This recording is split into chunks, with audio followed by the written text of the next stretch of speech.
বিসমিল্লাহির রহমানির রহিম। সুপ্রিয় বন্ধুগণ, আসসালামু আলাইকুম। আপনারা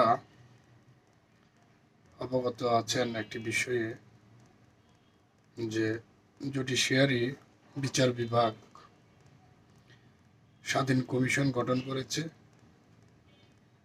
এখানে এই কমিশনের ভিতর একজন বরেণ্য ব্যক্তি রয়েছে, যিনি জুডিশিয়ারি সেপারেশন পৃথকের অন্যতম অবদান রেখেছেন, জনাব মাজদার হোসেন সাহেব। জুডিশিয়ারি পৃথক হয় 2007 সালে এবং আমাদের বাংলাদেশ সংবিধানের অনুচ্ছেদ 22 সুস্পষ্টভাবে বলা আছে যে বিচার বিভাগ পৃথককরণ। এই মাজদার হোসেন সাহেব এই স্বাধীন কমিশনে রয়েছে। যেহেতু ওনার হাত ধরে এবং অ্যাডভোকেট ব্যারিস্টার ইশতিয়াক আহমেদ স্যারের হাত ধরে বিচার বিভাগ স্বাধীন হয় 2007 সালে। আমি স্বাধীন কমিশন বিচার বিভাগের বর্তমান যে কমিশন গঠন করা হয়েছে, মাজদার হোসেন সাহেবের কাছে প্রশ্ন রাখবো যে স্যার, আপনি তো অক্লান্ত পরিশ্রম করেছেন বিচার বিভাগ স্বাধীনের ক্ষেত্রে।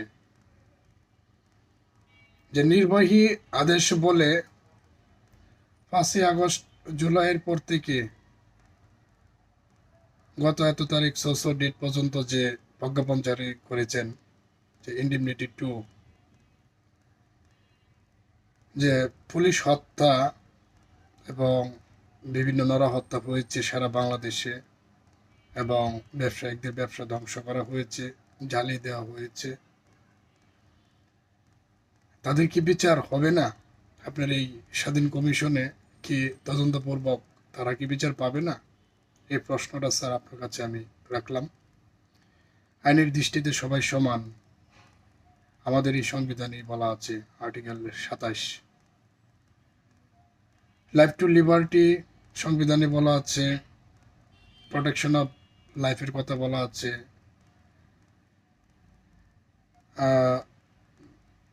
বিচার সবার জন্য সমান এই কথা বলা আছে। তাহলে সংবিধানের সাথে পরিপন্থী যে কোনো আইন বলা আছে বাতিল হবে।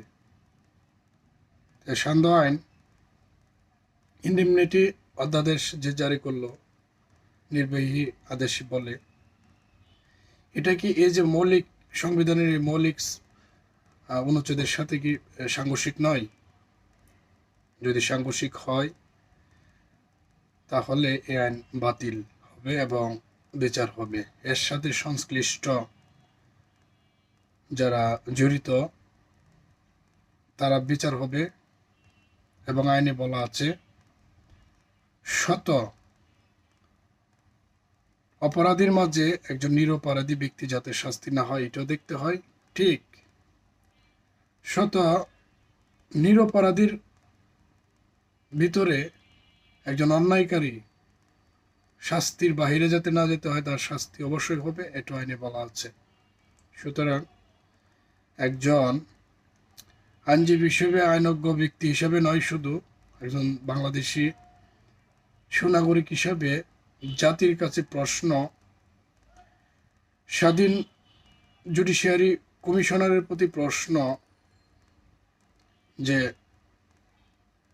এক হাতে ডাকবেন আর এক হাতে না করবেন, এবং রাজা যা চাইবে তাই হবে, এটা বন্ধ করতে হবে।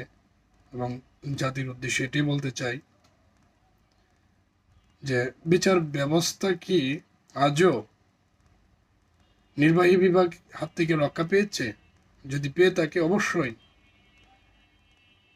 সুস্থ তদন্তের মাধ্যমে এই হত্যাযজ্ঞেরও বিচার হবে, পুলিশ হত্যাযজ্ঞেরও বিচার হবে। ধন্যবাদ সবাইকে। আসসালামু আলাইকুম।